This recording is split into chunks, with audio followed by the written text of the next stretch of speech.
A goes to that Thursday. And that's early voting? That is early Okay, voting, correct. just as long as that's like really made clear. A lot of people just assume, Monday through Fridays, and some people work weekends, so that would be great if that goes out. Thank you. Great. Councillor McDonald. I just wanted to ask, is it, like, why not have any early voting in the weekend before I know it's Labor Day weekend, right? But So the dates are set by the state. The dates are That's set one by of the the state. reasons why, we're here tonight. Right. We wouldn't have known this information, say, 2 months ago. So they set the early voting date. So it isn't like you can go off the reservation and do it. So the state doesn't allow us to do early voting No, on the weekend? no, they don't. They set the dates for early. It's so many days before the election. I'll complain to Rep. Pellegrino's office. And, the good thing is, just so you know, in the primaries, it's always a shortened period, but in November, there'll be at least 10 days for early voting. Yeah, thank you. Thank you, Councilwoman, did you take your light off? Okay, yeah. I had similar questions when the clerk called me, because there's really nothing we can do, unfortunately. We have to vote as is, but if we don't vote, I think the implication is somebody could challenge the election because we didn't affirm it through the city, so. A little bit of a process, but in the same token, it's a formality. Okay, so I need any questions. So we got the polling locations, so I need a motion to adopt. Okay, so Councilor Murphy's hand first. So on Councilor Murphy's motion to adopt, all in favor? All opposed? Ayes have it. Next order of business. Okay, this one's a little bit of a change. We usually, what we've done in the past is just give the police department carte blanche to do the details, but this year the state is requiring the city clerk and the police chief to get involved with it. So the order would be that the city detail a minimum of one officer for each polling building to be determined by the city clerk and the police chief. And usually it's one officer per precinct, right? Well, so what we did was, so before, when you only had 16 polling locations, Yeah. you're going up to 27. So we're hoping they can find 27 details, because now the number's a lot greater and it could be a problem. So we did one. The idea is hopefully we'll get to 27. Yeah. But if we don't, at least this way here, you have at least one per. Yeah, I think my point to the public and the councils is not like we didn't have this before. In fact, I think we had one per precinct. So I know in BB there was 2 officers there for each precinct. Right now, so we have a couple locations that have 4 precincts in them, so you have 4. And you need to find 4 details, so I understood. Okay, any questions on that requirement? Oh, I'm sorry, Councilor Karen Cullen-Hayes. Can't see in these glasses. No, because I invited you by mistake. Go ahead, Council, I'm sorry. Okay, so just a quick question. So is that See you. also mandated by the state that we have police officers and they say how many that we need?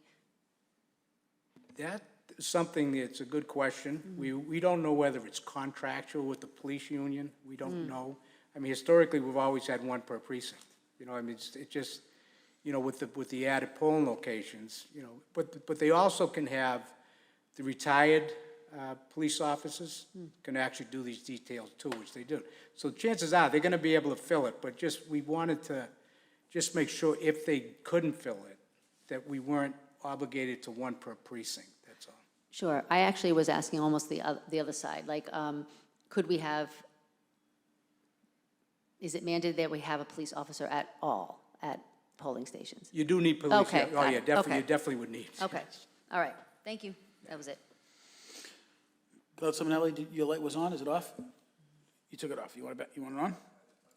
No, go ahead, Councilor. Am I good? Yeah. Thank you, Mr. President. I just want to say that, I come in City Hall quite often during the week, 3 or 4 times a week, and come through the offices. And many times I stop into the clerk's office and just say hello to everybody and talk with the city clerk about different things. And I just want to just give a little shout out to them because, when I'm in that office, it's extremely busy. And I've seen firsthand the work that you do and your staff on the exact subject matter that we're talking about tonight and other things. And I gotta say, it's quite amazing. And those are the things that, people don't really see. And, a lot of times I'm just in awe when I'm in there and I see everybody working so hard. So I think people should be aware of it and know that. And I just want to say thanks and to the city clerk and to all the people that work inside that office and do the work that they do. So thumbs up, good work. Thanks. Thank you. And Councillor, Steve Windsor. I was gonna. Yeah, I Councillor just, Windsor. you were talking about how many police officers, how are we doing on recruiting poll workers? I know with the extra Good question. precincts, should we, people just spill it, do residents still have the opportunity to come in and sign up, or how are we doing things, Chris? So, we're happy with how many applications we get. We have so far. We're confident we'll fill all the positions that needed. Again, reach out to bilingual poll workers is always an issue, and we drum this home whenever we get the chance to. There just never seems to be enough of those, but as far as bodies for the poll workers, we're encouraged by what we have. We have a lot of returnees. We're actually, with the new voting machines, Carol Ann and Dinah Pachata have been doing training on the new voting machines. They did one last week. They got another one coming up Thursday, another one next Monday, and the poll workers are coming for that too. So I think by just going to the training, there's the commitment to be at the election, because the problem we run into the week of the election, you think you have everything filled and you get 20 call-ins. But I think the commitment's there because the council and the mayor's office were good enough to increase the salary twice in 1 year, the stipend, which was important. So I think this year we'll be better positioned than we have in the past, except for bilingual poll workers. If you know any bilingual poll workers, send them our way. Good question, Council. Any other questions? Councilor Karen Cornes, I think the reason why they require a police officer, I think in the past, and maybe somebody correct me, when they leave the polling locations, I think the reason why they had one per precinct, they actually call on the radio, because they leave physically with the ballots, and then they say, I'm leaving at 8:45, and they come to City Hall and they say, I'm in City Hall at 8:47. So they actually track now, can something still happen? Of course, but that's the method, how they do that. There's always been this security measure they've taken. This year it might be tough having a police officer in every precinct, so you might have to double up on the ballots. So, but it's a good question. I do need a motion on paper 3422. Motion. On Council Simonelli's motion to adopt. All in favor? All opposed? Item passed. Next order of business.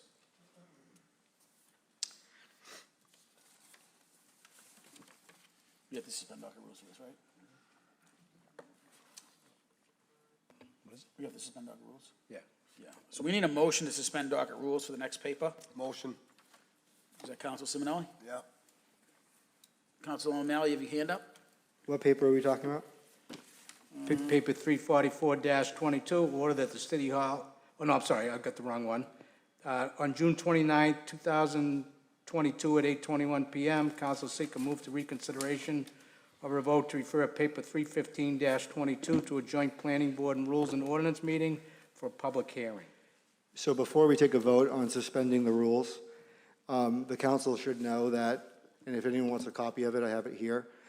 Rule 37 is limitations on motions for reconsideration, and it specifically prohibits reconsidering certain motions that are used to unnecessarily delay our public process for no reason but for gaming the system. Councilor O'Malley, there's a motion to suspend rules, then you can talk. No, I'm talking about that. I'm talking about suspending the rules.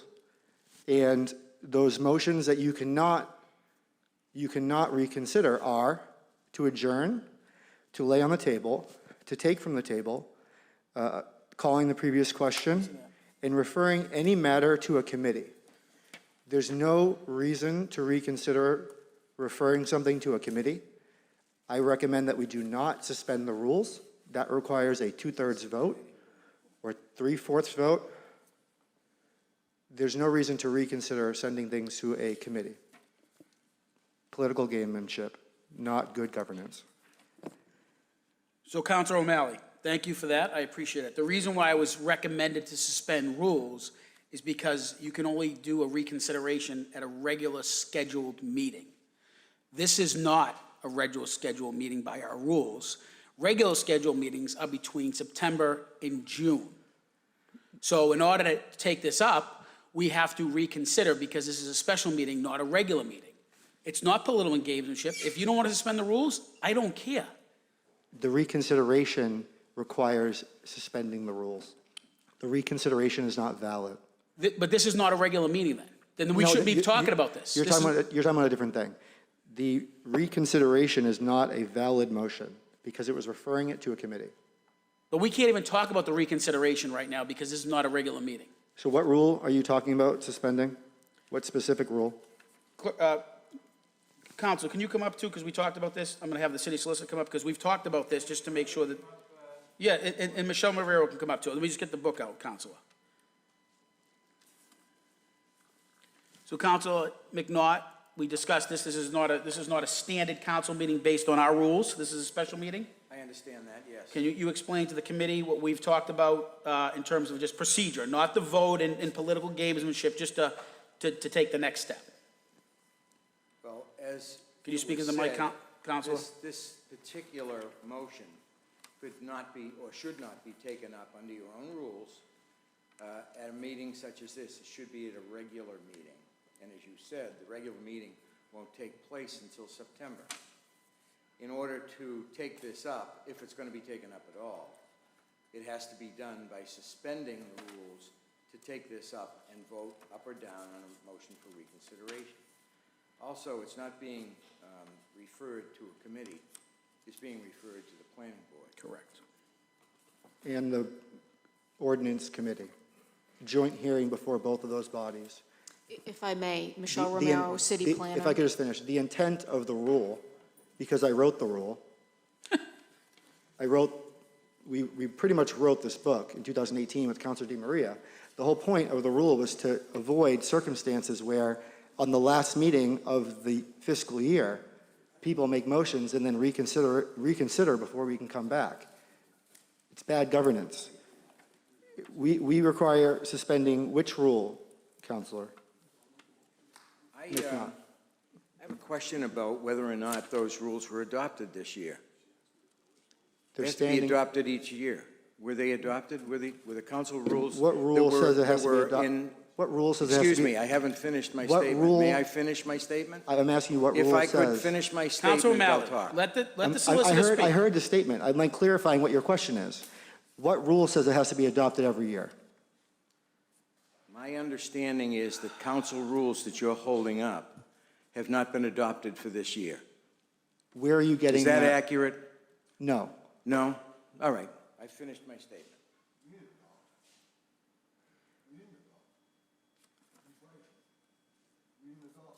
Hold on. Michelle Romero, do you have a question or a comment? Yes, thank you. I just wanted to clarify that when an ordinance is proposed and it's referred by the city council, in accordance with our ordinance and state law, it's referred to the planning board to hold a joint public hearing with the ordinance committee. So the referral is actually to the planning board, who then holds the joint public hearing with ordinance committee of city council. I just wanted to clarify that. Thank you. So Councilor O'Malley, you have the floor now. So you're saying political engagementship, you don't want to suspend docket rules to talk about this, correct? What I'm saying is, this is not a valid reconsideration because of Rule 37. The intent, the legislative intent of that rule was to avoid exactly what's going on here, where a member, like Councilor Linehan, did the council and council staff a favor in holding her paper until the last meeting of the year. And then after that, Councilor Sika decided to reconsider it before we could come back in September. That is not good governance. That is dirty games. Again, I've said many, many times, I don't mind losing the vote. Do it fairly. For our staff to be used as a political tool and become witnesses and not be impartial is completely unacceptable. We need staff that are going to be impartial and advise us, not based on the council president's political will, but on what the documents say. How can we trust you when that doesn't happen? So Councilor O'Malley, it's first of all, it's not my paper, Council, so it's 3602, and it says, "A member who wishes to reconsider shall, within 24 hours of adjournment of the meeting, notify the city clerk of their intent to move for reconsideration at the next meeting, next regular meeting. Upon receipt of such notice, the city clerk shall retain possession of the paper until the meeting." This is not a regular meeting by our definitions. This is a special meeting. So the purpose of this is not political, Council, as you like to frame and weave your words together. This is a special meeting. If we don't want to vote on it, I don't have a problem voting on it. I'm just saying, in order for us to vote on it, we have to suspend docket rules. I have no political gain here. I don't care how this vote goes. My point to you is 36002.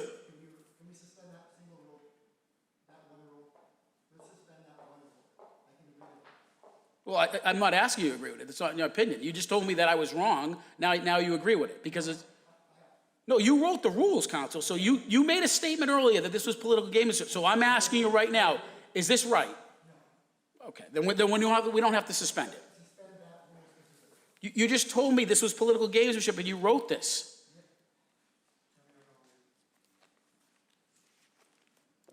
One, you're saying to suspend docket rules. That's not correct. This is not docket rules. These are the council rules. If you want to suspend Rule 36, motions for reconsideration, I will support that. I don't think it's a valid reconsideration because of Rule 37, but I'm willing to entertain whatever advice we're getting and suspend Rule 36. I second the motion. I have a couple other lights. Council Simonelli? Yes. Listen. Again, this shenanigan stuff really has got to stop at some point here. We call us back from a summer recess to come here, and this is what we do. It really does. It's got to stop. This is just a ridiculous thing here. It's a circus. You know what? Make the motion, take the vote, up or down, it don't matter. Let's go.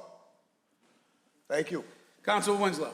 So I just want the clarity of what this initial motion, so the initial motion, and I'm supportive of this basic thing, is that the motion, we're only suspending the rule that says you can, or we could consider the motion for reconsideration could be taken up at other than a regular meeting. Correct. That's all we're doing.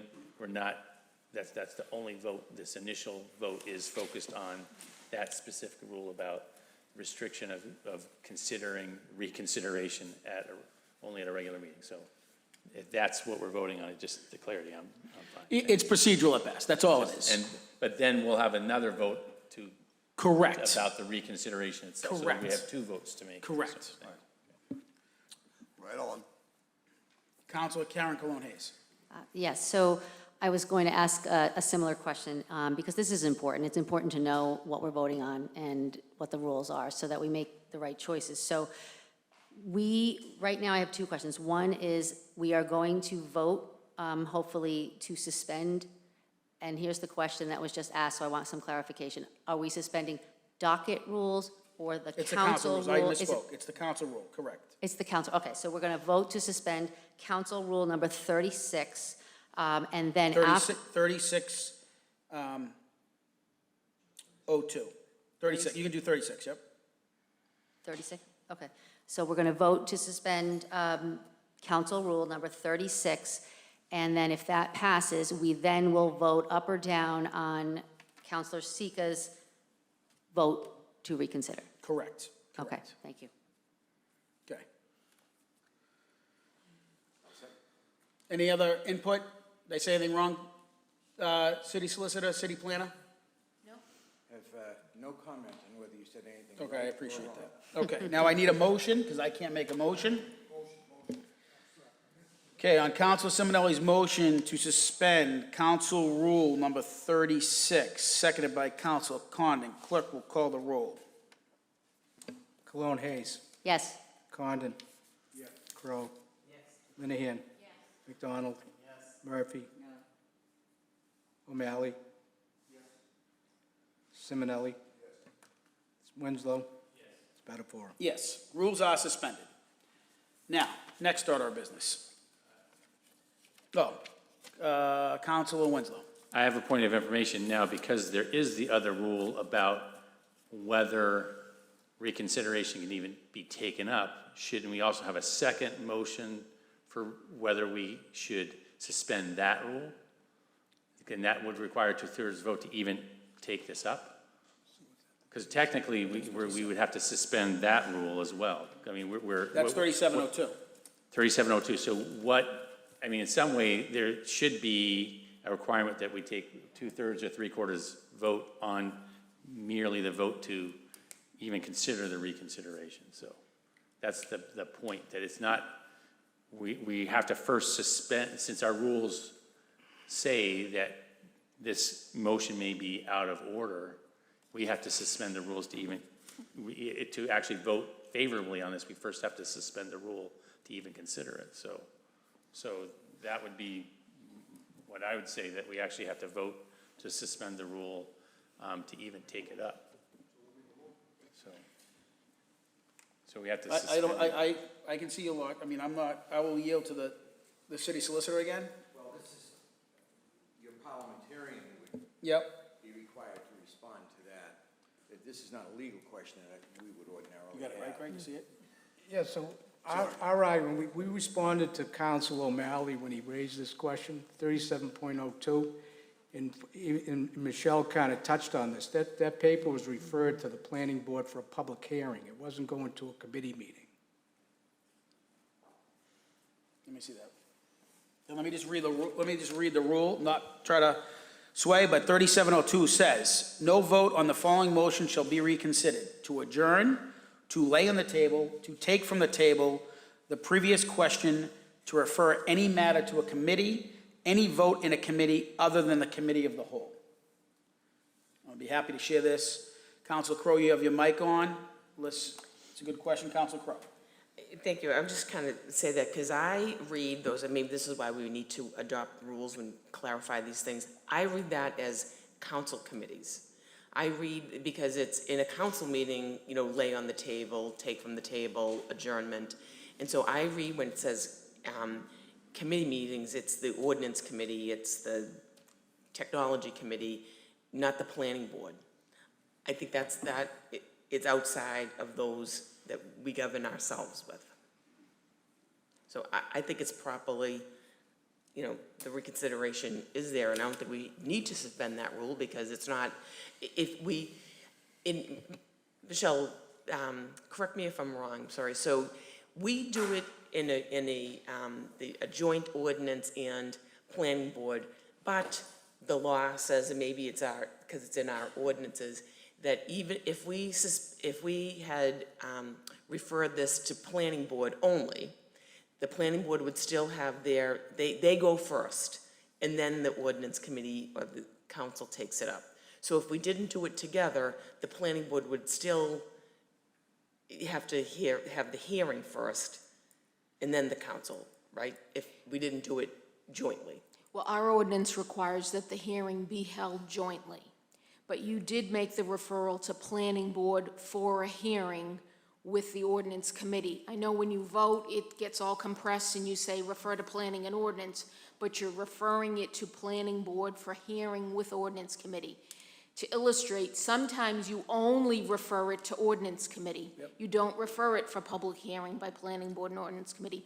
It goes to the committee as part of this paper did, or an earlier version of the paper did, and it went to committee and it was discussed, so you're not under the same statutory timeframes to hold the hearing. So this was referred to planning board, and planning board is not a committee of the city council. Correct. So I think it's properly before us. But Thank you, Council. Council McDonald. I just want to recap, make sure I understand this. So there was a question as to whether it was valid to reconsider this particular motion, and our city clerk is the parliamentarian who makes a ruling when those procedural questions arise. And the clerk's ruling is that it is a valid reconsideration motion because it is being referred not to a council committee, but to a separate public body, which is the planning board. Thus, we don't need to, there's no suspension of the rules involved in reconsidering it now that we've suspended the rules to allow us to talk about it. Does it require another motion to do the vote now? The vote, like I said, I don't, you asked my opinion. Judging by that council rule 37.02, that paper was not referred to a council committee. It was referred to a planning board for a public hearing that the Rules and Ordinance Committee happens to be involved with. So to me, that doesn't stand at this point. Once you suspend the rules for the first one, that 36 point. Right. We just But did the 36. Which we you're just good did, to go to yes. take, in my opinion, to take the motion to reconsideration up. All right, thank you. Councillor O'Malley. Oh, hold on a second. Councillor O'Malley. Whatever allows us to get on to voting this down, whether or not we vote it down on the 37 rule limitation or on the actual motion, I'm okay with that. I just want to explain that when the clerk and the legal department and our staff and us ourselves are looking to figure out what the intent of the language is, you go back and you look at what the committee was doing. What was the intent of that? What was the legislative intent? I'm telling you that this rule was a compromise between myself and Councillor Kinnan. Karen Anderson was involved because we quickly realized the havoc that could be caused when members reconsider trivial parliamentary things like this. I don't think it's a good idea for us to be reconsidering things on the last meeting before we go to summer recess. It's not fair to the councillors that work hard in committee and want to get their papers heard. It's not fair to the public either. I will vote however we need to vote based on what the clerk says. I just think we need to move forward. Thank you. Thank you, Councillor. Councillor Linehan. Thank you, Mr. President. So I don't want to beat a dead horse here, but I just want to make absolutely certain if we don't move forward with this particular rule, I agree with Councillor O'Malley. We need to just get to the point here and get this vote done. I know Councillor Crowe and I have spoken about contingencies, if this, then that, what happens tonight, how we can move forward the package of legislation. I think the goal is to get the legislation discussed at that joint meeting. If we don't suspend the rules around this particular item, though, is there a scenario in which someone could make a complaint against us that we didn't properly take this up and then the whole package is in limbo of some sort? I just want to make sure if it's safer to do that and there's no harm in doing it. I'm trying to think, 10 chess moves ahead, what someone might do to say we didn't properly take it up. I just don't want this to be hanging in two pieces. I would love ordinance and planning to be able to take up the legislation as intended as a full package while respectfully allowing Councillor Seeka's reconsideration to also move forward.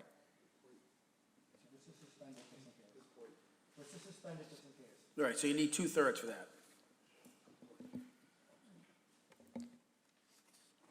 Right? 2/3.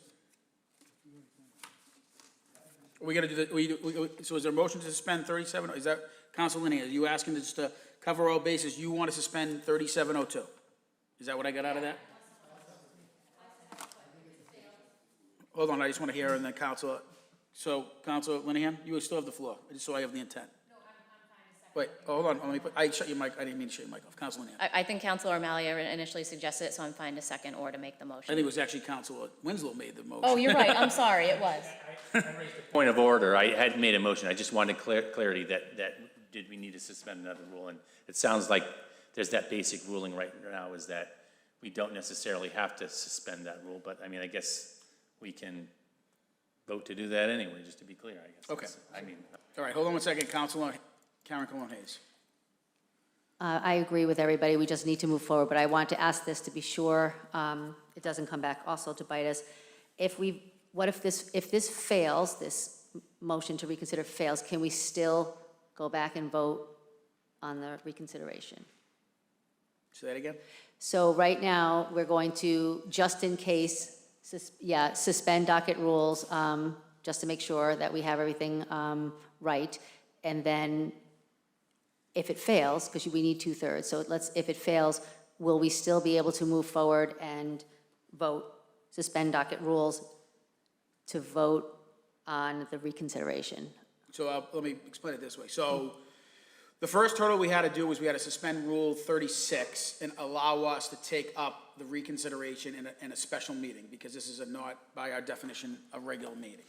The next question, we were debating that with Councilor Winslow. Let me just finish my rule of thought real quick, Council. You get, all right, go ahead. You want to go, Council? Go ahead.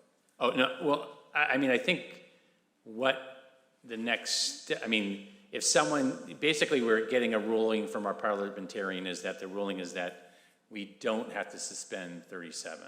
So the proper parliamentary step is then to someone to file a motion to challenge that, and then as a council, we have to then, I think, probably vote 2/3. So it's more a vote to challenge the ruling of the chair and the parliamentarian. That's what would be the next step, and that, if we don't, if we don't, doesn't by pass. 2/3 vote overturn that ruling, then that interpretation stands. And then we go on to the next vote, so, yeah. Then it would be the reconsideration vote. Okay.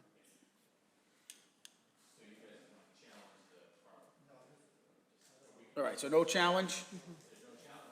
All right, so clerk, now that we went through that exercise, just read so now this is on the reconsideration, everybody, not 3702. This is in the reconsideration. Let me go back to the page here. You want to read that, clerk? So on June 29, 2022, at 8:21 PM, council seek a move for reconsideration of a vote to refer paper 31522 to a joint planning board and rules and ordinance meeting for a public hearing. The vote was a unanimous vote back in June. Okay, do I have a motion? What's the motion? Reconsider, right? No, I don't think that's it. Well, the paper before you in the spot, the It's already reconsider, been reconsidered. the person that reconsidered is not here. Yeah, the person, yeah. So in order to reconsider the vote, someone has to make a motion and second, and then you take a vote.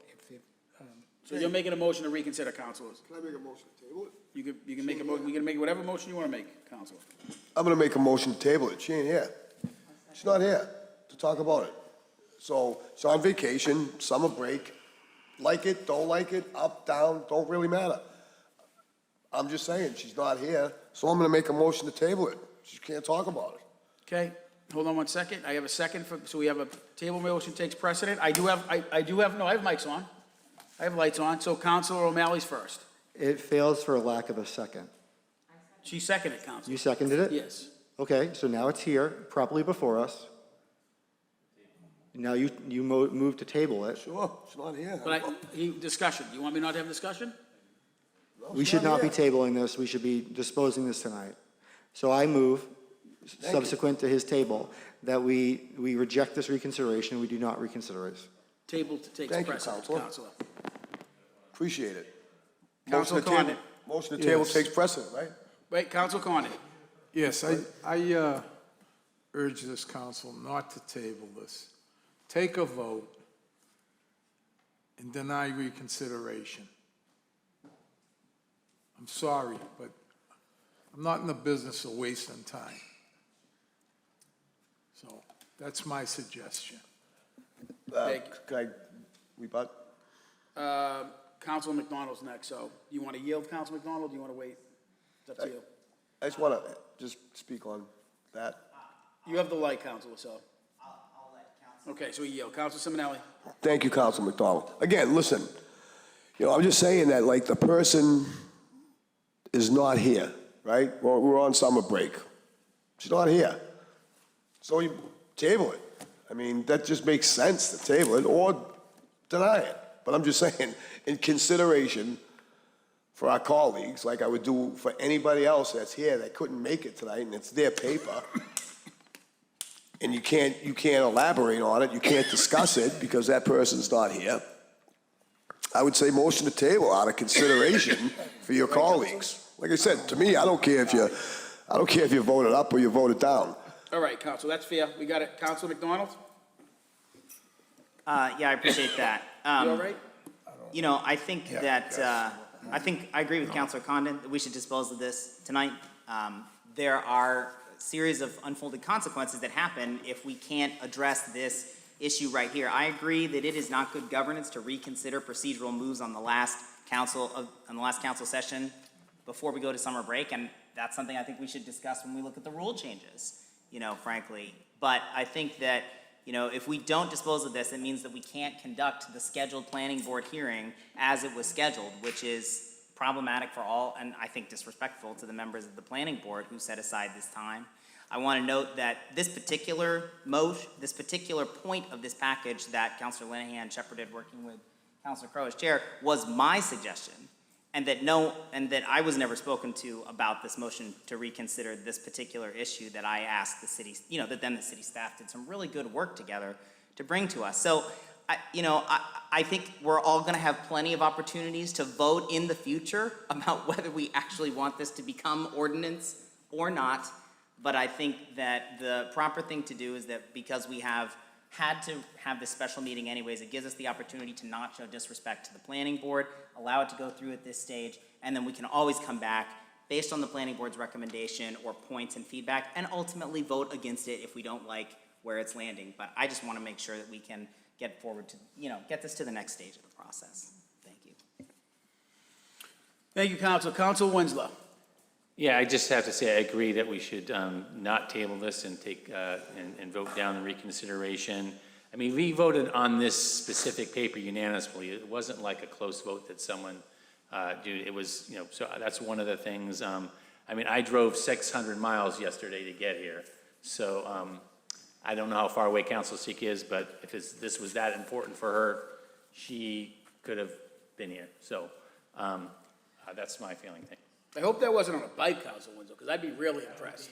Not that I'm not impressed, but 600 miles on a bike would have been good. Councilor Crowe. Thank you, Mr. President. And Councilor Simonelli, I agree with you. When someone's not here, it is proper to not take up things. I do think this is a little different. If this was a final vote to either enact or enroll something, then I would definitely, because the person is not here, vote to table, no matter what the consequences at that point would have been. However, I do feel like this is going to public hearing. A recommendation is going to be coming back. And I think then Councilor Sika, I wish she was here, but would really have the opportunity to kind of, again, even at the public hearing, if she wants to, if she can be, sort of express the reasons why, although she voted for it to go to hearing, some of those that could be taken up as a part of the public hearing. And then when it comes back, really, state her case to say, I don't care what the planning board said, I really strongly feel yes or no. So I won't be voting to table this because I do think we should really move on. And again, if it was a different circumstance that was the final decision, I would have a different vote. Fair enough. Okay. Councilor Karen Cullen-Hayes. I'm just going to be quick. Thank you to Councilor Condon for saying what a lot of us feel here. I think that we are doing a disrespect to the planning board, who already has this scheduled. They are preparing for it, and I think it's not right to hold it up when we just need to vote on this and just get moving. I'm going to vote no to table. Okay. Any other questions? Any other comments? Okay, so there's a motion to table, seconded by Councilor Murphy. Clerk will call the roll. Cologne Hayes. No. Condon. No. Crowe. No. Linehan. No. McDonald. No. Murphy. Yes. O'Malley. No. Simonelli. No. Winslow. No. Spatafora. No. Fails 9-1. Next order of business. Is the reconsideration itself. On June 29, 2022, at 8:21 p.m., Council Seeker moved to reconsideration of her vote to refer paper 315-22 to a joint planning board and rules and ordinance meeting for a public hearing. So we do need a so there's, the council's going to, Councilor O'Malley? Sorry, I didn't see the, go ahead, Councilor O'Malley. Oh, I Councilor O'Malley. Councilor Murphy already seconded it, and I moved, and I will remove that we reject the reconsideration, and we move forward with the hearing. Thank you. Nobody seconded Councilor O'Malley. Oh, okay, so is there, is there a second on this reconsideration? Wait, Councilor O'Malley, 1 second. Clerk? So the vote should be on the reconsider, not necessarily to reject it, but the vote to reconsideration. So if you remember a year ago, she's you not here to had one that reconsider. never got second. Remember, it just died. It didn't get taken up. So the vote is on the by voting no, you're rejecting it anyways, but you're voting on the ability. So a no vote would reject the reconsideration, a yes vote would accept it. Correct. If the council was here, the council would make the motion to reconsider, she would need a second, it would be a yes vote for that. Since that individual is not here, unless somebody else is gonna make that motion, right? If you just vote no, it fails, it's a So moot point. the first thing you need is a motion to reconsider, and then someone to second that motion, and then you take the vote. Seconded by, I need a second, I'm not second, I can't. By Councilor Crowe. So we have a motion to reconsider, seconded by Councilor Crowe. Clerk will call the roll. So a yes vote is to keep the reconsideration? A no vote A no vote is not to reconsider. So if I could guess, this committee wants a no. So you vote no, yes is to reconsider. Everybody understand? No, wait, I'm sorry. I did until you just said that. So Let me just make sure. we are acting as if the councilor was here, Councilor Crowe, Councilor Karen Cologne Hayes. So what happens is because the council seeker's not here, she would have made the motion to reconsider. Somebody would have said yes, right? So then the vote would be before us. If she got enough yeses, then we'd reconsider. If she doesn't have enough yeses, it fails. So now it's before us. A yes is to reconsider, a no is to not to reconsider. Got it. Okay? Thank you. Okay, everybody follow? It's a no. All right. So clerk will call the roll. Cologne Hayes. No. Condon. No. Crowe. No. Linehan. No. McDonald. No. Murphy. No. Seeker. O'Malley. No. Simonelli. No. Winslow. Spatafora. Spatafora, no. Reconsideration fails. Failed. Next order of business. Thank God. Yeah, that was fun. No, we learned so much. I learned. Take a couple weeks off, you gotta get the. Hey, okay, next order of business. Next order of business. Paper 345-22, the Attorney General's finding regarding the open meeting law complaint filed by Councillor O'Malley, alleging that the council discussed the topic on its June 29, 2021 meeting without that topic having been included on the notice for the meeting. I lost my place, clerk, I'm sorry. So this communication, so you have to read the state requirements, correct? Did everybody read the communication that's been sent on the state requirements? I can have the clerk reread it? The training and the fine? All right, clerk, can you just read that for the record, please? Read the whole thing.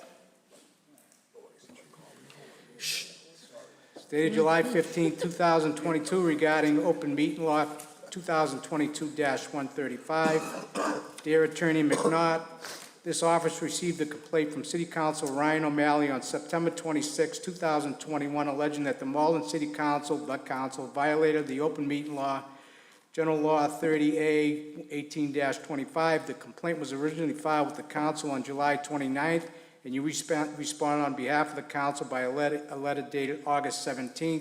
The complaint alleges that the council discussed the topic on its June 29th meeting without that topic having been included on the notice for the meeting. Following our review, we find that the council violated the open meeting law by discussing a topic that was not included on the notice for its June 29th meeting. Additionally, we find the violation to be intentional. In researching this determination, we reviewed the open meeting law complaint, the council's response, the request for further review, the notice for and video recording of the council's June 29th meeting, the notice for the June 29th meeting of the council's Finance Committee, and a video recording of the council's September 7th meeting. Additionally, we communicated with council by email and phone. Prior to the June 29th, the City Council's Finance Committee had been negotiating with the Malden Retirement Board regarding a proposed increase to the cost of living adjustment COLA base for Malden City retirees. On June 24th, the Finance Committee posted a notice for a meeting to be held on June 29th at 5:45 PM. The Finance Committee's meeting notice included 3 topics, one of which was paper 235-21, order that the City Council approve an increase in the COLA base from $14,000 to $18,000 for contributory and non-contributory retirees of the Malden Retirement System. The council posted notice for a meeting to be held on June 29th at 7:00 p.m. The council's notice did not include a topic related to increasing the COLA base for retirees.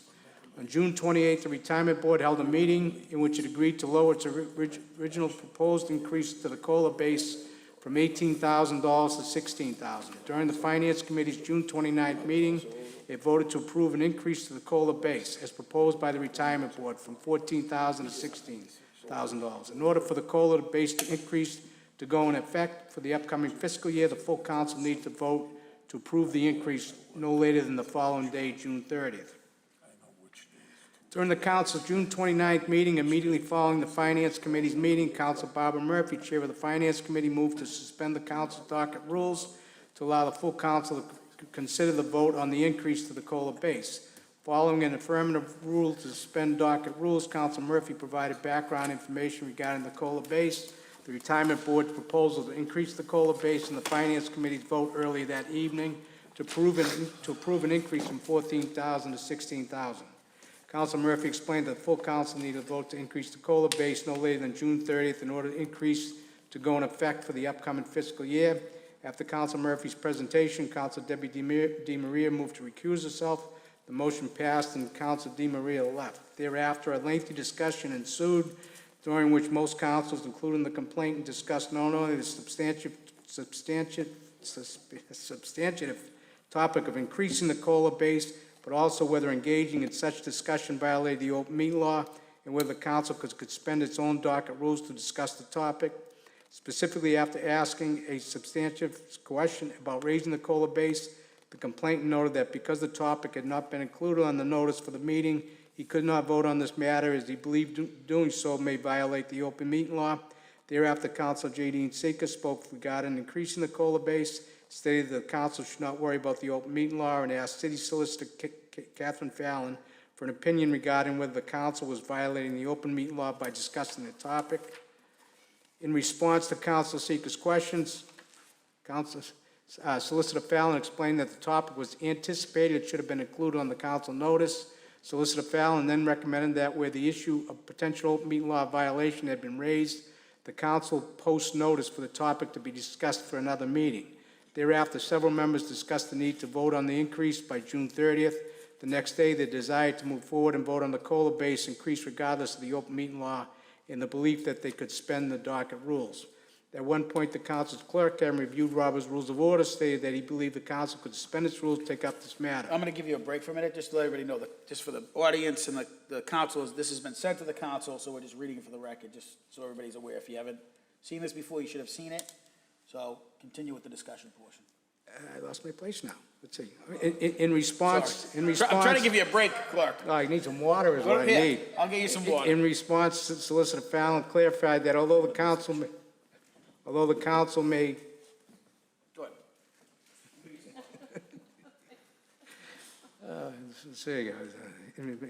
In response, Solicitor Fallon clarified that although the council may suspend its own rules, it may not suspend the open meeting law. Thereafter, Council Seeker asked Solicitor Fallon if the council had already in violation of the open meeting law by having discussed the COLA base increase that evening. Council Seeker then noted that the council was likely to receive an open meeting law complaint regardless of what it did next, and suggested that the council should therefore vote on the increase of the COLA base that evening. The council briefly discussed holding an emergency meeting the next day. And then Councilor Spatafora moved to approve the COLA base increase. The motion was seconded. Councilor Spatafora then stated if this is going to be an open meeting law violation, we get one a week. I'd rather make sure people get a little more bit of money in their paycheck than in the forthcoming years worry about an open meeting law worry about an open meeting violation. Thereafter, the council voted to approve the COLA base increase with all present councils voting in favor, except for the complainant who voted against the increase to the base, that the vote was improper. Discussion. The open meeting law requires public bodies to post notices no later than 48 hours in advance of any meeting excluding Saturdays and Sundays and legal holidays, and to include on the meeting notice a listing of topics that the chair reasonably anticipates will be discussed at the meeting, General Law 30A 20B, where the chair delegates to another person responsibility for creating the meeting notices. We look to what the person reasonably anticipated would be discussed 48 hours prior to the meeting. See Open Meeting Law 2020-80, Open Meeting Law 2015-190. A public body may discuss a truly unanticipated topic at a meeting, even if the topic was not included in the meeting notice. Although the Attorney General strongly recommends that the public bodies postpone discussion and action on unanticipated topics that are controversial or may be of particular interest to the public, if the topic can wait until a subsequent meeting. See Open Meeting Law 220-172, Open Meeting Law 2019-131, Open Meeting Law 2018-119.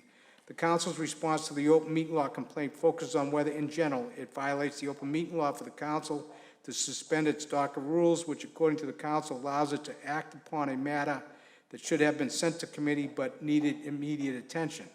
We do not review the broader question of whether the Council's practice of suspending its own docket rules in general violates the Open Meeting Law. Rather, we review the allegation raised in the complaint before us, which is that the Council violated the Open Meeting Law when it discussed a topic that was not included on the notice on June 29th meeting. We find that the Council does not dispute the discussion of increasing the COLA base during the June 29th meeting violated the Open Meeting Law where that topic was reasonably anticipated but not included on the notice for the June 29th meeting. The Council explains in its response that as a remedial action, it would include the topic of increasing the COLA base along with the topics of Council believes were discussed in violation of the Open Meeting Law on the notice for its September 7th meeting. Violations of the Open Meeting Law may be cured by independent deliberative action that is not merely a ceremonial acceptance and perfunctory ratification of action taken in violation of the laws. See Pearson versus Board of Selectmen of Long Meadow, 49 Mass. App. CT 119-125, 2000, Open Meeting Law 2020-7, Open Meeting Law 2016-49. Generally, that means conducting deliberations anew at a subsequent meeting that is accessible to the public and for which proper notice is provided. Here, the Council did not engage in an independent deliberative action with respect to increasing the COLA base, but rather simply voted to ratify its early vote with respect to increasing the COLA base. Although we acknowledge that the Council took some corrective action, the action taken was insufficient to cure the violation. Next, we must determine whether the violation was, as the complaint urges, intentional. An intentional violation is an act or omission by a public body or a member thereof in knowing violation of the Open Meeting Law. An intentional violation may be found where the public body acted with deliberate ignorance of the law's requirement or has previously been advised that certain conduct violates the Open Meeting Law. For example, the Council asserts that the violation was not intentional.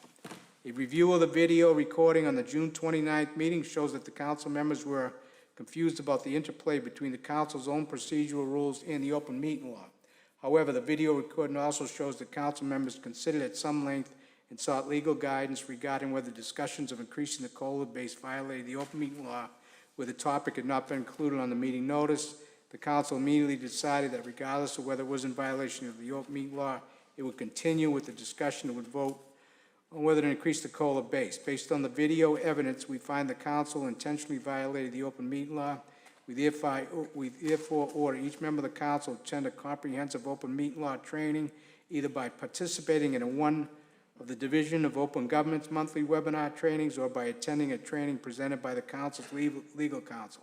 Additionally, we refer this matter for a hearing pursuant 940 CMR 29.073 and recommend that the Council be assessed the fine of $1,000 pursuant to General Laws Chapter 30A 23C. Upon the finding of a violation, the Attorney General may issue an order to impose a civil penalty on the public body of not more than $1,000 of each intentional violation. We invite the Council to contact this office to discuss the hearing process. And in conclusion, for the reasons stated above, we find the Council violated the Open Meeting Law when when it discussed an anticipated topic during the June 29th meeting without the topic having been included on the meeting notice. Additionally, we find the violation was intentional. We therefore refer the matter to a hearing pursuant 940 CMR 29.073 and recommend the following orders be imposed. 1, a civil penalty of $1,000. 2, attendance by each member of the council at a comprehensive open meeting law training. And 3, immediate and future compliance with the open meeting law. We now consider the complaint addressed by this determination to be resolved. This determination does not address any other complaints that may be pending with the council or with the office. Please feel free to contact our office if you have any questions regarding the matter. Elizabeth Carnes Flynn, Assistant Attorney General, Division of Open Government. Okay, thank you, Clerk Lucy. Sorry to make you read that long document. We have two options: place on file, or we can vote to appeal. Councillor O'Malley. Give me 1 second. My mouse isn't cooperating. Councillor O'Malley. Move to place on file and not appeal. Okay, on Councillor O'Malley's motion to place on file, seconded by Councillor Condon. Clerk will call the, all in favor. We can do all in favor, right? Let's do We'll do a clerk, okay, we'll do a roll call. Roll call. Cologne Hayes. Condon. Crow. Linehan. McDonald. Murphy. O'Malley. Yes. Simonelli. Winslow. Spatafora. Spatafora, yes. Item is placed on file. Next order of business?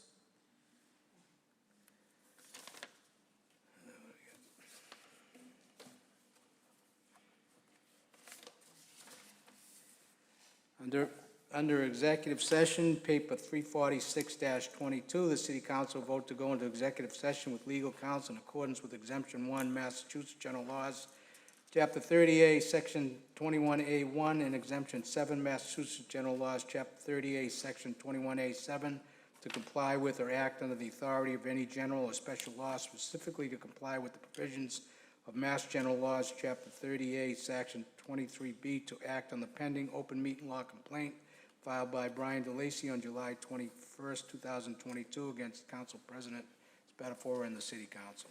So we need a motion to go into executive session, or we need to not, in the past, we haven't done, we've done on the floor, but Councilor O'Malley? Motion to handle this in open session. Okay, Councilor O'Malley's motion to handle an open session? I heard Councilor Murphy. Councilor Murphy, second. Clerk will call the roll. So this is for the benefit of the TV audience and the people in the audience, is that we do not go into executive session to discuss. We'll have the city solicitor come up before us and we'll discuss it here. Cologne Hayes. Yes. Condon. Yes. Crow. Yes. Linehan. Yes. McDonald. Yes. Murphy. Yes. O'Malley. Yes. Simonelli. Yes. Winslow. Yes. Spatafora, yes. City Solicitor John McNaught, please come forward. Allow me to correct you, it's Assistant City Assistant, Solicitor. excuse me, I apologize. Assistant.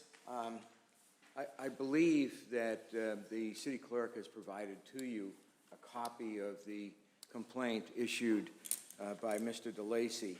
The date that you received that is the date that starts the clock, and it's 14 business days. Some of us, I've had a conversation with the Committee on Technology this evening with regard to that, and so there's not much time left for me. If you want me to do the investigation and reply on behalf of the City Council, I need your authority to do so, and if so, we don't have much time left. I don't know what date you received it, but whatever date you received it, we'll start the clock. So I do want to make a comment. Mr. Brian DeLacy, who made this open meeting law complaint, indicated that there were 3 committees that were involved: the Technology Committee, the Parks and Recreation Committee, and the City Council. I am unaware, reading his 16 pages of complaint, of any indication that any open meeting law violation took place with regard to City Council. So it would be my recommendation that you give me a couple of days to put something together to respond to Mr. DeLacy's statements made attached to his open meeting law complaint and to get back to you. But keep in mind, it's up to you if you want me to do the investigation or not. You can do it on your own. However, you should make sure that when I contact you, you tell me what you have in mind with regard to the complaint. Councillor Crowe. Based on, well, lots of information, and that I make a motion that we empower the Assistant City Solicitor, John McNaught, to investigate and respond on our behalf. Okay, so, Councillor O'Malley, we do have a motion to allow Mr. McNaught, seconded by Councillor Murphy. You allow discussion of the motion, Councillor Clare? I assume you are. Councillor O'Malley. Thank you. While I agree that the complaint before us is rather voluminous, I think it's very clear what the allegation is. There are a couple of them. One is that actions by the council president intentionally disrupted the recording and broadcasting of the Parks and Recreation Committee meeting on June 28th, 2022. Another allegation that is pretty clear is that the council president was developing policy related to remote participation in meetings when he was sending out notices to the full council. I think it's very clear that there is an allegation against the council, the body as a whole, because Councillor Spatafor is a member of that body. And there was clearly policy being developed by the Technology Committee that was circumvented by those notices, saying that this is what the council has decided, when the council has not decided that. I would not feel comfortable empowering the Solicitor's Department to respond on our behalf. I personally think that the Solicitor's Department has become witnesses in what's occurring. If anything, I'd recommend that we respond directly ourselves, or we hire outside counsel that is impartial to respond on our behalf. Thank you. Thank you. Councillor McDonald. I wanted to ask if, in the committee, in the Technology Policy Committee, we talked about the timeline for this. Yes. And that I'd like to also empower the city solicitor's office to ask for an extension to get a little more time to do that. Sure. I welcome the city solicitor's office doing an investigation into the many different aspects of this complaint as it's written. I think that will take some time to do properly, so want to make sure that's possible. Is there a mechanism by which we could know what your investigation is before you submit the findings? I do that. I send it to you in advance of sending it.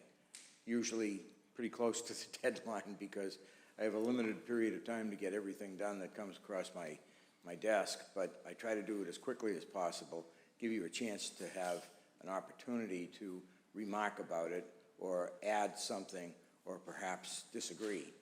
And so, yes, there will be some time, but I thank you for bringing up that additional time. I think it's wise that you empower me to send a letter to the Attorney General's office asking for additional time. And then we'll have that time to be up to and including a period after your first official meeting in September. That's my suggestion. I'm not telling you what to do, but I would suggest that that would be the period of time that would be most helpful perhaps to you, but definitely helpful to me. So if that's the case, so in that scenario, hopefully they would give us that extension. We're talking about a little more than a month here, right? So yes, that would allow us to then be able to review your findings, be in executive session or not, as we want before the response goes forward. So if that's the timeline, then I'd be happy to.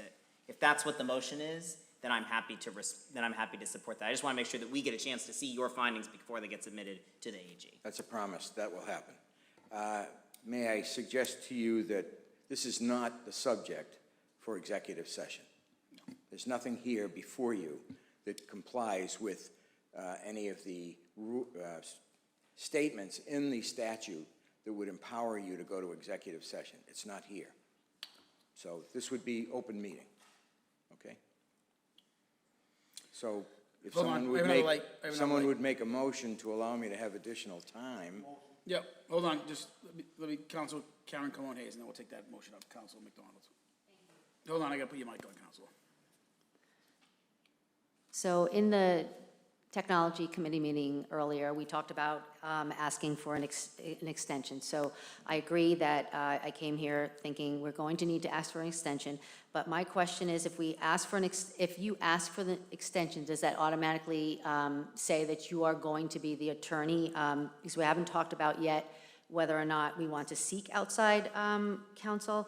I have a little bit of a question over that since the Assistant City Solicitor McNeil was in some of the meetings. I don't know if that is what Councillor O'Malley was talking about, but if you could say, would she then become part of this open meeting law? Is that correct?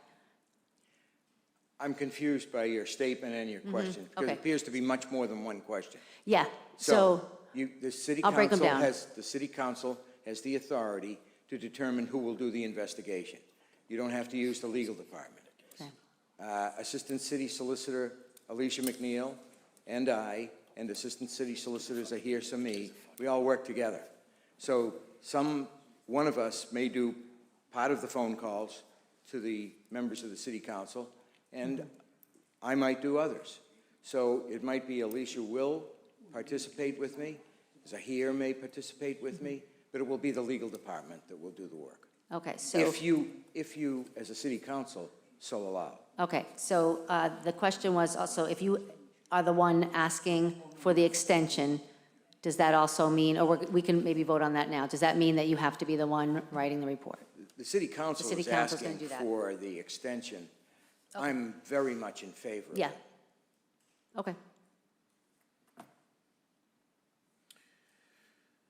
Okay, so we have, we have one motion that Councilor Crowe made, seconded by Councilor Murphy, but then Councilor McDonald, I believe, and I don't want to put words in your mouth, did want to ask, as part of that motion, extension, going to the state and asking for an extension to reply back to the state. Am I correct, Councilor? Yeah, I can either amend their motion or make. Whatever you want to do, so go, so if you want to make that motion, you can amend it if you want?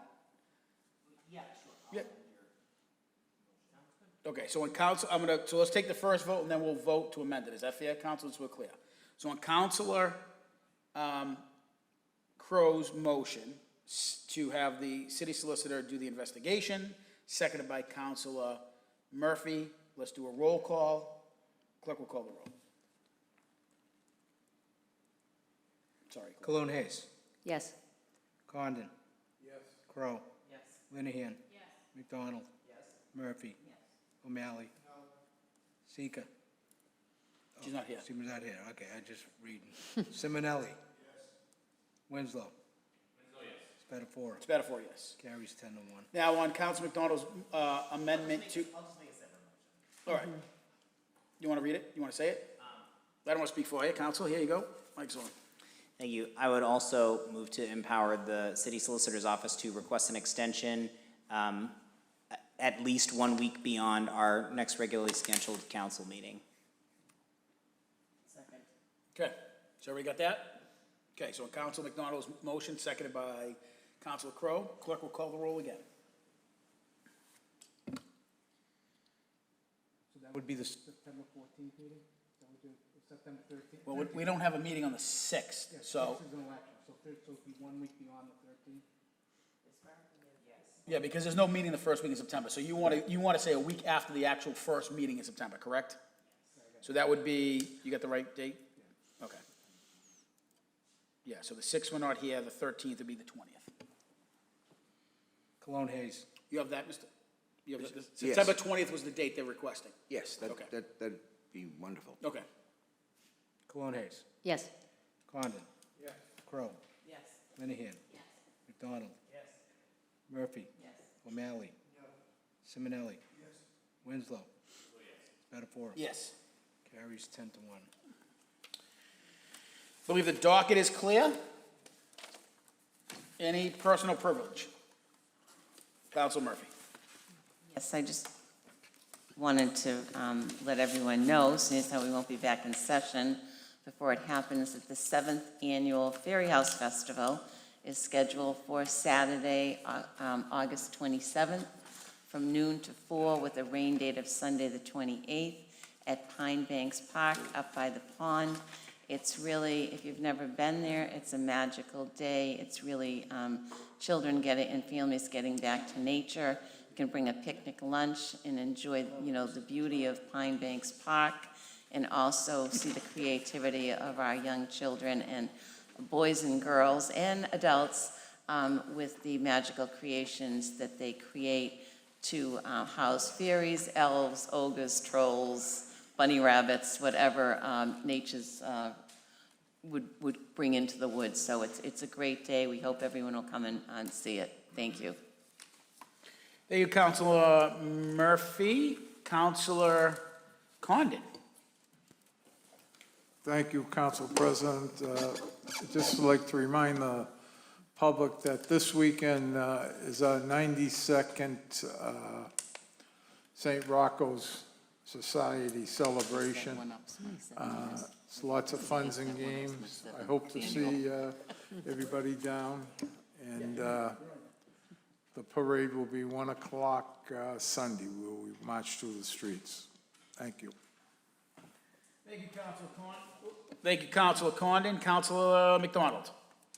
I want to make sure that anyone listening knows that the unfortunate news that the MBTA is planning to suspend all Orange Line service starting at 9 p.m. on Friday, August 19th through Sunday, September 18th. Obviously, we would like fewer people to be injured on the MBTA, that's important.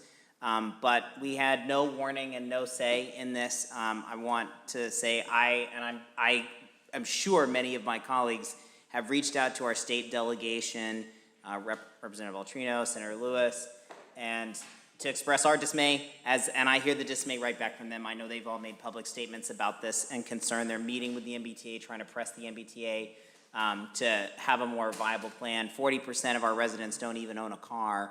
I think it's just going to be catastrophic for a lot of folks in their day-to-day life. So I just want to make sure that folks know that that's coming, unless the MBTA changes their mind, since they seem to make decisions without a lot of warning.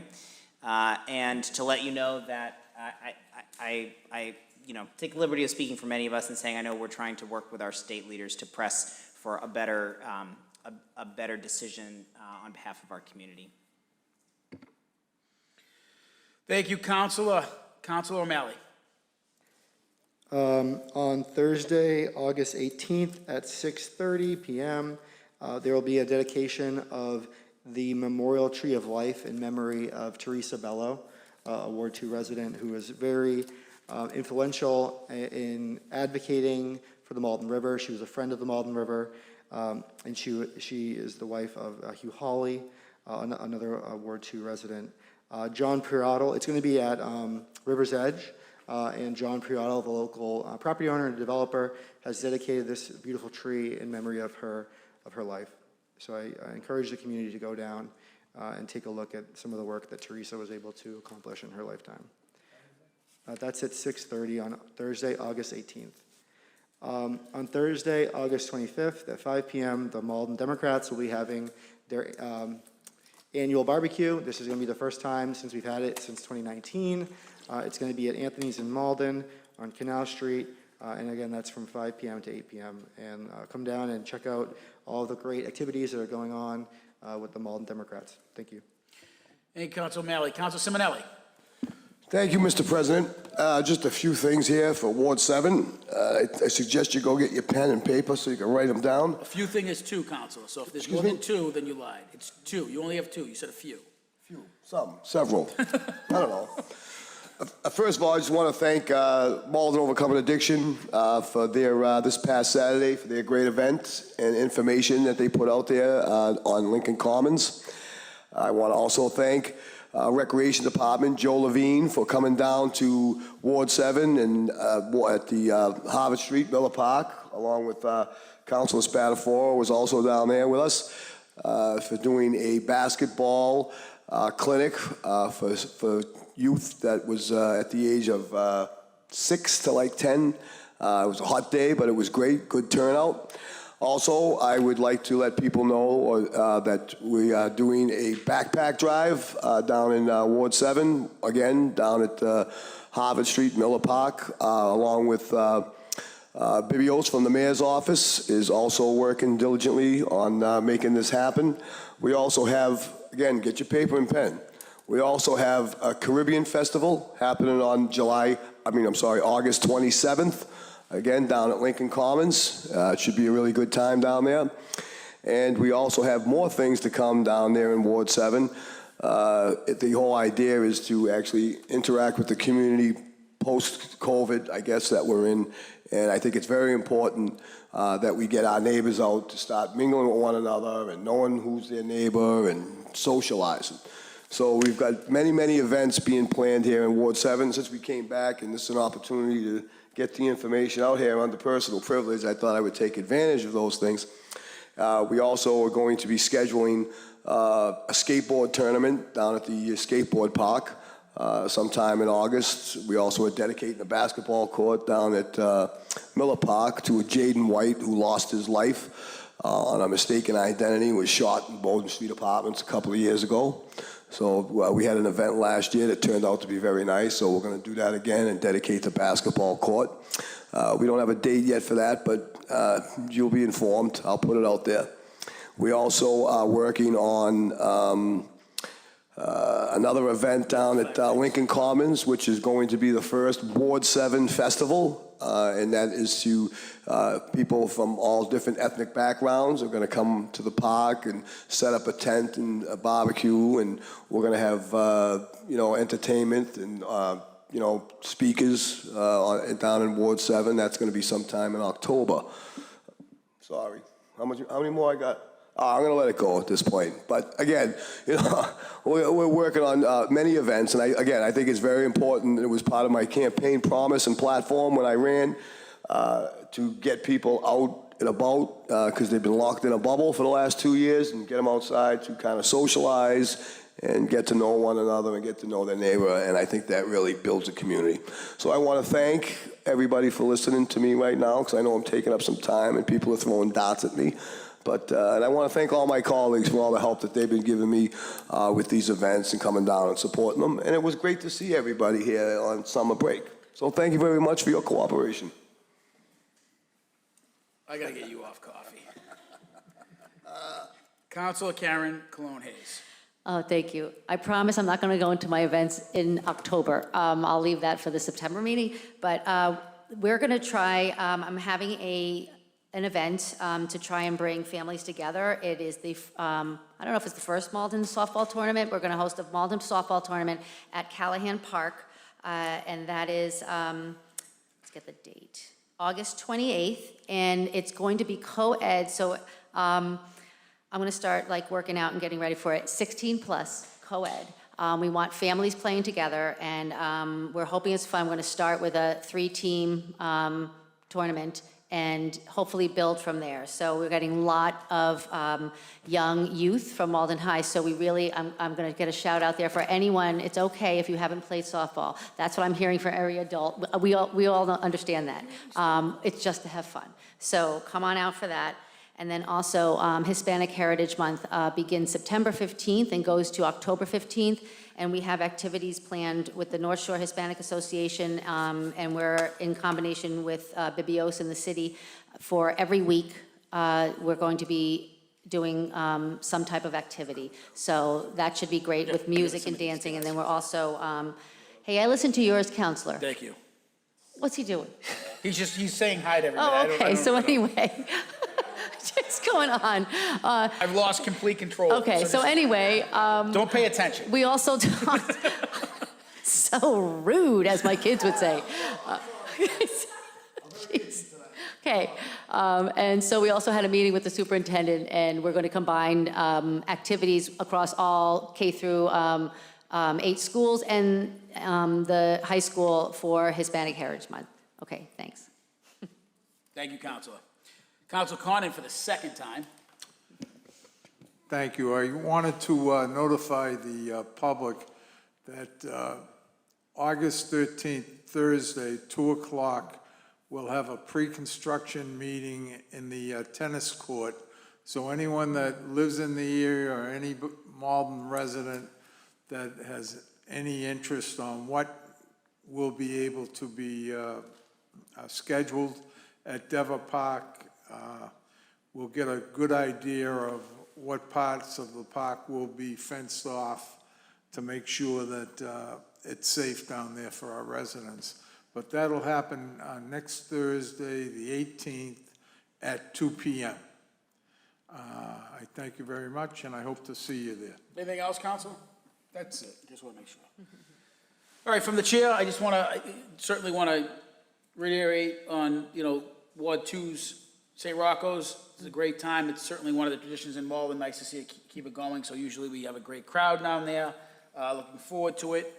Also, just want to remind everybody that Malden High is having a car wash for the class of, I can't even believe I have to read it, 2025. They're raising money on CVS Park, behind CVS, which is actually, they use 32 Ferry Street, but it's actually the back of the high school where you pull in the back of the cafeteria area. So that's just posted there. So if your car's dirty, go down there. Certainly glad to see the heat wave is hopefully starting to relinquish. I know we've had a lot of storms and there's been some power outages through the city. I think up a part of Ward 3 where Melrose was out for a long time the other day. So hopefully we're past that. And finally, just to touch upon Councilor McDonald's issue with the Orange Line, I was with the mayor Saturday at it was a family event that we were both at. The mayor has asked, along with, I believe, 3 or 4 other other cities' mayors, that they increase, obviously, bus service and express routes. But one of the ideas that I know they're tossing around is using the commuter rail.